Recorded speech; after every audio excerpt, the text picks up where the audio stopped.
নজর রাখবো অন্যান্য খবরের দিকে। আদালতে বিকল একমাত্র জেরক্স মেশিন, ক্ষোভে ফুঁসছেন আইনজীবীরা, দিলেন কর্মবিরতির ডাক। মাথাভাঙা মহকুমা আদালতের ঘটনা, আদালতের নথিপত্র বাইরে থেকে জেরক্স করা আইনত নিষিদ্ধ, ফলে বিপাকে পড়েছেন আইনজীবী থেকে শুরু করে মামলাকারীরা।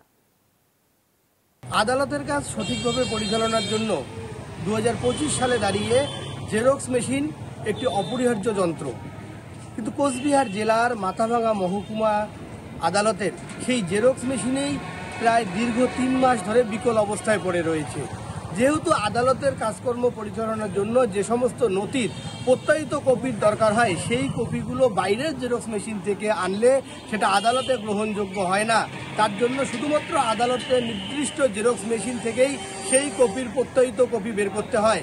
আর সেই একমাত্র জেরক্স মেশিন আদালতের সেটা বিকল হয়ে যাওয়ায় কার্যত কিন্তু এই মুহূর্তে ক্ষোভে ফুঁসছেন আদালতের আইনজীবী থেকে শুরু করে কর্মরত কর্মী যারা রয়েছেন সকলেই।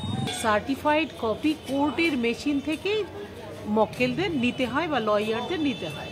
সেই কোর্টের যে জেরক্স মেশিনটা সেটা প্রায় 2025-এর আগস্ট মাস থেকে এটা নষ্ট হয়ে পড়ে আছে।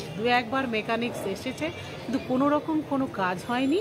এবার মাথাভাঙা বার অ্যাসোসিয়েশন বহুবার ডিস্ট্রিক্ট জাজ বা কোর্টের যে জজ সাহেব আছে তাকে ওনাকে রেজলিউশন পাঠানো হয়েছে এবং মৌখিকভাবে অনেক অনুনয় বিনয় করা হয়েছে, কিন্তু কোনো কিছুই হচ্ছে না। এর আগেও একাধিকবার কিন্তু মেকানিক নিয়ে এসে সেই জেরক্স মেশিন সারানো হয়েছিল, কিন্তু কাজের কাজ কিছু হয়নি। তাই তারা দাবি করছেন আধুনিক নতুন মেশিন, এবং সেই সাথে শুধু একটি মেশিন দিয়ে তাদের কিন্তু কোনোভাবেই আদালতের কাজকর্ম সঠিকভাবে তারা কিন্তু পরিচালনা করতে পারছেন না। তাই কিন্তু তারা আরও তাদের যতটা প্রয়োজন সেই ততটাই জেরক্স মেশিনের দাবি জানাচ্ছেন, এবং তাদের এই দাবি যদি পূরণ না হয় তারা কিন্তু ভবিষ্যতে বৃহত্তর আন্দোলনের দিকে যাবেন, এমনটাই কিন্তু হুমকি দিচ্ছেন মাথাভাঙা বার অ্যাসোসিয়েশনের আইনজীবীরা।